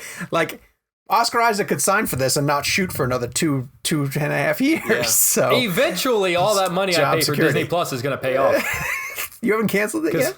No, because Mandalorian's about to come out. Yeah, that's very true. Jake and I were just saying this. Today's Monday, right? So we're recording Monday. So whatever day you're listening to this, just think about it as a Monday topic. But Jake and I were saying this earlier. Where's the buzz for The Mandalorian?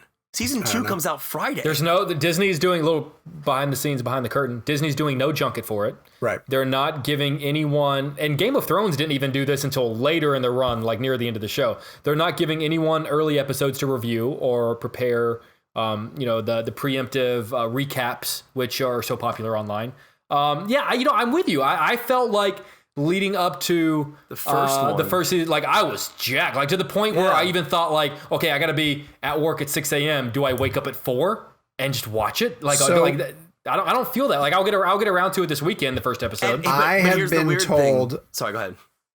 I've been told that some big things happened in the first episode that people are going to be reacting to. Right. So it might not be a get ahead of the curve and get people excited. Who are these sources, Sean? But maybe it's one of those situations where once it plays, people are like, "Oh, great!" So what you're saying is Ryan Reynolds shows up as Green Lantern in The Mandalorian. The Green Lantern it's more feasible than him being Green Lantern and Baby Yoda team up for the greens. Yeah. No, but in all honesty, though, that's an interesting point because think about Borat, right? Borat, like really, all of its momentum built up in the last 3 days before it came out, right? Sure. And so if Mandalorian drops Thursday night. And whatever gigantic thing happens in that first episode, you better believe it's going to be the biggest trending topic on Twitter. And then there's your advertising. There's your buzz. And then again, going back to the point we made earlier, this is an episodic thing once a week. So they're going to, this thing, I think they're thinking more post-release than they are pre-release. I think they're thinking about like how the momentum can build. They don't care about the show. They do. They care about merchandise. They want you to buy all your Baby Yodas come holiday season. I have an animatronic Baby Yoda upstairs that I talk to every day. It's amazing. I put my hand on top of it. You don't even talk to us every day. Yeah, I do. You talk to Baby Yoda every day? Dude, it's like a really comforting thing. If you go buy it, I'm going to grab it. Hold on. You don't even have a wife, right? Yeah, I do. Hold on 1 second. While Kevin's getting his Baby Yoda, let's quickly go through the weekend reviews, the weekend movies, because I'm not sure we've seen any of them. Jake, have you seen The Craft Legacy? I did not. No, but I am interested in seeing it, though. How about Holidate, which is coming to Netflix? No. Holidate? No. Nope. The horror movie Come Play with... I thought you saw that. Gillian Jacobs. They did the junket, but I didn't do it. No. Sarah on our staff did. Lauren saw Holidate, and she enjoyed it. It's Emma Roberts. It's like...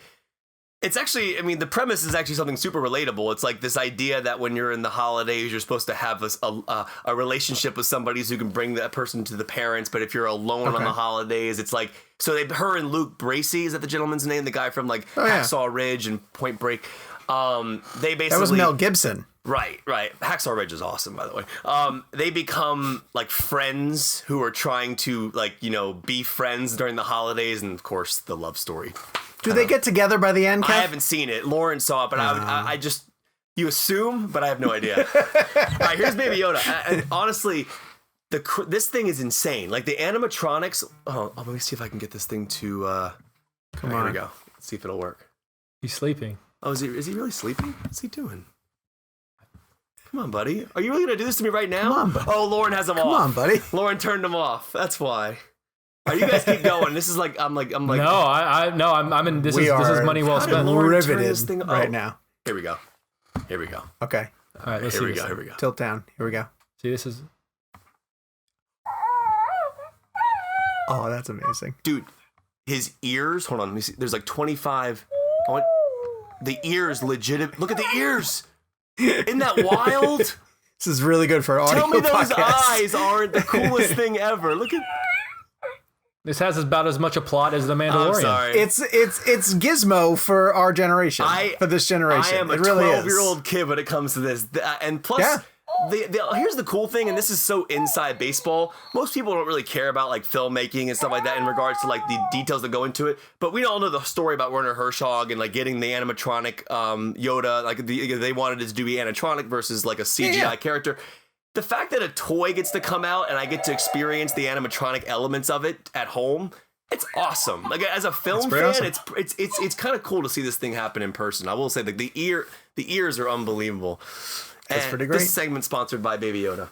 Yes, exactly. All right, let's get to our blend game. We are wrapping up the month of October and playing hashtag Halloween movie blend. And the challenge was to try to find a movie that we love that is either set on Halloween or has enough of a connection to the Halloween holiday that you could justify choosing it. But as an added challenge to the hosts, we were not allowed to choose Carpenter's Halloween, or I would argue any film in the Halloween franchise. Although if you really want to pick Rob Zombie's, I'm not going to give you a hard time for it. So, Jake, you're our resident horror Halloween guy. Why don't you go first and tell us your favorite hashtag Halloween movie blend? You know, I did my best to try to find a really good list of horror movies that were set around Halloween or about Halloween. And, and every time I would find a list, they would include a movie and I would go, is that movie really set on Halloween? And I'm saying this because a lot of people, and please correct me if I'm wrong, a lot of people, when we threw this out there, said Scream. And I don't think Scream is set around Halloween. I don't remember Scream enough to know that it is or not. No, I know they have a party at the end, but I think the party is because they're celebrating that school was let out. No, you're right, Jake. If it was a Halloween film, they would have been dressed up in costume. Scream is. I think this became an interesting topic last week because Gabe came up with the topic and we were questioning Gabe on like what this actually means. Right. And I think the idea of the reason those lists are bringing those films in is just the idea of what a horror film is you watch around Halloween. But this is and like watch And I was trying to find one that was specifically about, and I couldn't find the definitive list, but I kept going back to one movie, and that is the horror anthology Trick or Treat. Oh, Mike Doherty, man. Yeah, if you've never seen it, that movie was one of those movies that was kind of in pre-released hell, where they kept like just pushing it back and pushing it back and pushing it back. It was going to hit theaters, and then it was going to come out. It was going to hit theaters around October. Then it was going to hit theaters on Valentine's Day, and then they ended up just sitting on a shelf gathering dust. And then I think they just put it straight to DVD, and then it kind of started gathering this cult status, and it kind of does something similar to, Kevin, what you were talking about Cabin in the Woods does to the horror genre, which is pay respect to the horror genre, include all of the elements about horror that we make fun of, but then present them in a really interesting way. And so the whole movie takes place around the night of Halloween. It's little vignettes that are in their own way really tied together, so that they're individual stories, but you'll see characters cross over from one story to the other. The story has a very cyclical nature about it, where like it kind of ends where it begins and begins where it ends. It's so smart, and you don't even realize how smart it is until it's over. All of the actors in it, a lot of recognizable faces, from Anna Paquin to Brian Cox. They're 100% into it, like they sell it 100%. And it's just, it's a lot of fun. And I watch it every couple of years, every couple of Halloweens.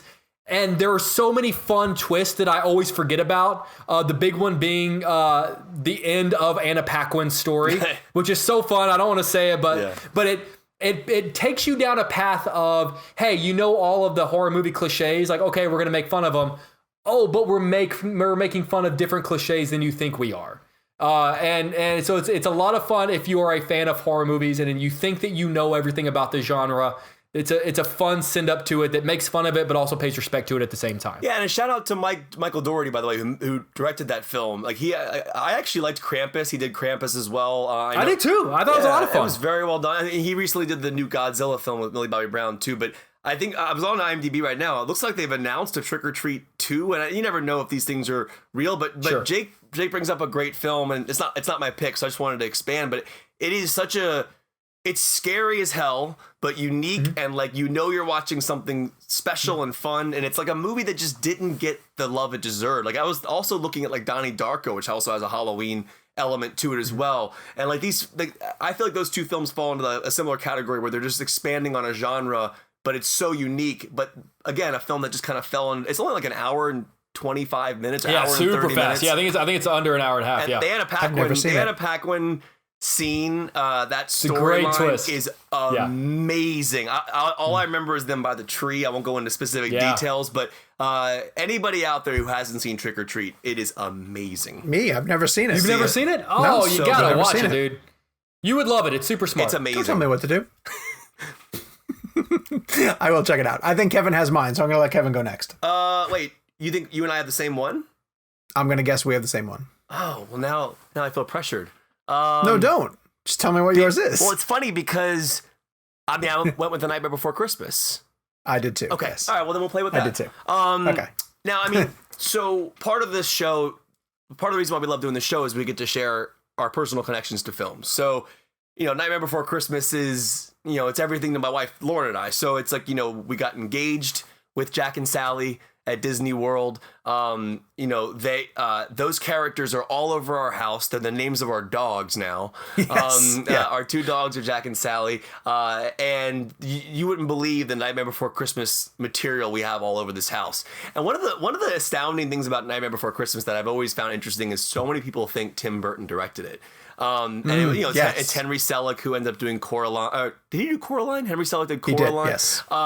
And James and the Giant Peach. Yeah, and so, but it's so Burton. And I'll never forget. In the same way that Poltergeist is so Spielberg. Exactly. And it's an interesting thing because to me, it will always be a Tim Burton film. And I love Henry Selick, don't get me wrong. But the ideas, the concepts, the Danny Elfman element. I also love that they had two different actors playing Jack, one for the speaking voice and one for the singing voice. And like Elfman's music and the Catherine O'Hara is brilliant in the movie as Sally. God, she's so great. Just fantastic. And I think I'll never forget my mom got me, so we went to New York City for like a family vacation, and there was a Tim Burton MoMA exhibit that was happening at the Museum of Modern Art or whatever it was, somewhere in Manhattan. And we showed up on the day, and the tickets were sold out. So my mom went up to the countertop and fought her way into getting 4 tickets. I'll never forget it. And so she comes back from the line. She's like, I got 4 tickets. We're going in now. I don't know what she did. How do you do that? I don't know if she... How did that work? I'll have to ask my mom. My mom is pretty persuasive, and I feel like she probably said how much this movie meant to us. Because growing up, it was a big film.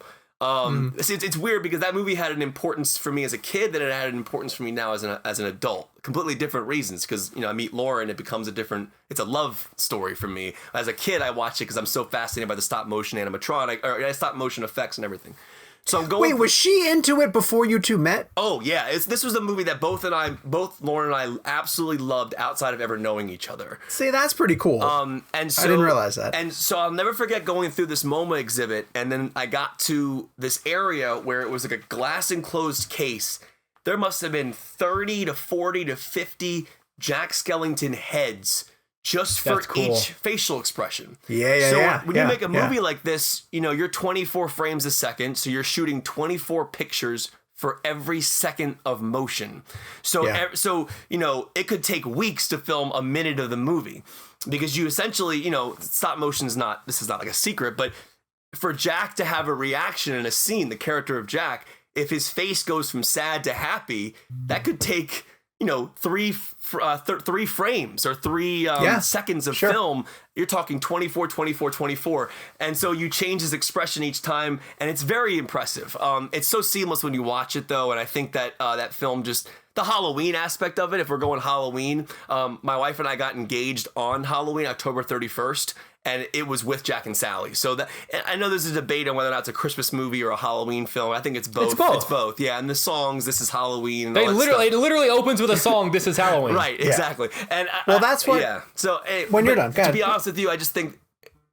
I just wanted to say it's just a special film, and I absolutely love it, and it just means a lot to me personally. But I also love the film in general, and I think stop motion is one of the most insanely cool filmmaking techniques I've ever seen. There is one of the greatest shots in the history of cinema is when Jack is walking out on that thin, and it's wrapping. Yeah, exactly. Yeah. And it's so. Have you watched that series on Disney Plus about the guy who collects the props, or he goes around and interviews everybody who's associated with the props? No. What is awesome. The name? I'm going to look up the name of the show because they have an episode specifically for The Nightmare Before Christmas.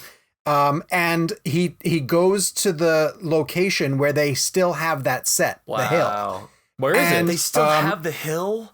Yes, they have the hill intact. So cool. And they show how the markings on the side are sketched in a way so that when the camera went across them, it's a graphic trick. It's a trick so that it looks like the grass is moving, kind of thing. If you move a camera across it, but it's still that's awesome. Hacked that way. I'll try and find the name of the show. Great choice, Kevin. I mean, both of you. That's a great choice. I feel like it was a choice that you guys probably expected from me because you guys know me so well and how much that movie meant to us. I didn't think about it, and you're right in that it is both Halloween and Christmas. But I think in my mind, it's a Christmas movie. Like I think of it at Christmas time more before I think of it at Halloween. You're right. I'm not saying it's not a Halloween movie because it absolutely is.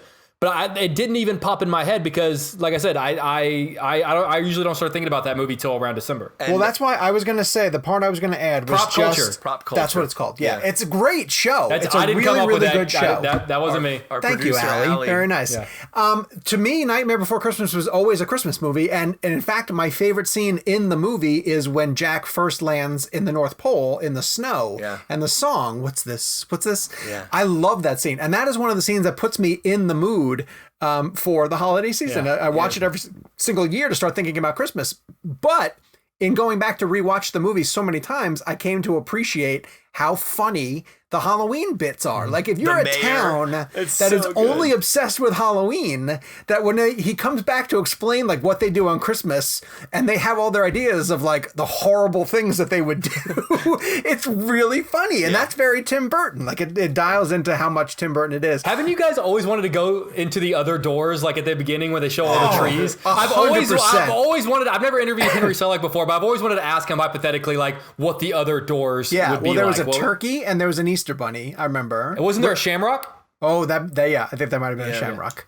That's so funny. Lauren and I got to go to a Hollywood Bowl and see Elfman perform that with Catherine O'Hara. They were doing songs as Jack and Sally. It was so Sean, do you have aside from the idea of a Christmas element of it, like is there a specific reason why that became your pick? I got to really fall in love with the characters of Halloween Town. Yeah. I think they're really cute. They are they're Halloween-y in a way that's still really adorable. Yeah. Like they have the vampires that sing their little chorus. They've got the big blobby guy with the hatchet in his head. They're all just like really cute little Halloween guys, and I think it's adorable. The mayor is very funny. How panicky he is. And two-faced, literally two-faced. I love how the next day, like they just finished Halloween and he's like, let's start planning let's go next again. year. It's if you think of a town that's dedicated to one holiday, that's exactly what they would do. So Sean, I have a question for you. So because Kevin and Lauren both shared a love of Night Before Christmas, that's how he proposed, and Jack and Sally were there. If Michelle had shared your love of Die Hard, would you have proposed in like an air vent? Like we should get married, have a few laughs. Yeah, I scatter glass shards down the aisle. I make a run down it with no shoes on while I shoot guns over her head. Ho, ho, ho, now I have a wife. That would have been very strange. All right, audience picks. Let's say RKH said The Addams Family, 1991. God, yes. Michael Breen said, gotta go old school with this and pick one of the funniest plays movies of all time, Arsenic and Old Lace. A perfect movie, iconic I don't think I've Cary ever seen Grant it. performance and directed by Frank Capra that takes place on Halloween. Wow. What year is that? Is that the 40s? Arsenic and Old Lace would be 41 or 42, I want to say. Yeah, I did the junket for that. Mike Reyes went with Trick or Treat, the horror anthology. John Palmer, this is a good pick, and I know it's not Halloween-y, but it's a very distinct Halloween scene. E.T., when Elliot and Michael take E.T. Yeah, that works. Trick-or-treating. Yeah. So I'm going to allow that. Joel McFarlane had to go with Hocus Pocus. It's a great one. And Lawrence Weinstein brought up a movie that has been on top of my pile of movies that I want to watch, and I keep meaning to get to it. And he picked a 2015 movie called The Final Girls, which sends up many of the horror movie tropes while having a poignant backstory of a young woman interacting with her long-dead mother after being sucked into the slasher movie her mother co-starred in. It is funny, suspenseful, and ultimately moving. It has a Michael Myers-type character. Sounds amazing. And that is the connection to Halloween. I highly recommend it. It's currently on Showtime and available on Amazon Prime to rent. So you guys know the term The Final Girl, right? Yes. Like Jamie, like Laurie Strode. For people who are unfamiliar, in a horror movie, this is the girl who ends up surviving till the end of the movie, usually puts away the killer. This is a movie called The Final Girls, where a young girl gets pulled into a horror film and has to survive. And it sort of lampoons the idea of horror films. I've been told by so many people, very similar to Doherty's film, that it's really clever. You got to check it out. It's been on the top of my pile forever. I've never heard of it. That sounds awesome. I've not been able to get to it. So 2015, The Final Girls. So check it out. So next week, we're going to be playing, we're getting back to normal blend games. We haven't played one that isn't Halloween themed in a really long time. So we're going to go right to the top of the Hollywood pyramid and play hashtag Jack Nicholson blend. Good luck, boys. Have fun choosing your favorite Nicholson film. And you all get to play along at home by using the hashtag on social media, or you can send us your pics to ReelBlend@cinemablend. It's crazy how many people use the email now to send their pics in. It's really cool. After the show drops, I end up getting because I started making fun of it for so long. Emails into my inbox with people who are sending in their pics. So you can also send us a review there, and please do, because we want to hear from you guys. And this one comes from Shabby Shikshay, who says that Kevin needs to watch Lost. Long-time listener, first-time caller. I link the podcast with Kevin Smith to friends more than once a week. That's pretty cool. They share our Kevin Smith one. Great podcast. Never ceases to amaze me how I take so much away from these podcasts, specifically how invested I become in the careers of those I have never heard of before. More often than not, my tastes line up with Jake. Kevin, please watch Lost. Sean, thank you for your perspective. I had never realized the joy it would bring to share my favorite films with my own kids. Keep up the good work and stay healthy. That is from Shabby Shikshay. So thank you very much, sir or madam. I don't quite know, but thank you very much for the review. As we get ready for our premium episode, it's going to be a listener mailbag. So hopefully we're going to get to... These are my favorite. Yeah, they are a lot of fun. We're going to try to, again, get through as many of the questions as we can because people have been sending in a bunch of them. We'll keep our answers relatively short, but we still like to tell personal stories. If you want to subscribe to the premium episode, you can go to bit.ly/ReelBlend Premium, I believe it is, but it'll be in the notes where you are listening to the podcast. We'll be back next week with a brand new episode and new interview, I would imagine. But in the meantime, follow us on social media at Jake's Takes, at Kevin McCarthy TV, and at Sean_O'Connell. We will talk to you guys soon. And until then, QB! QB!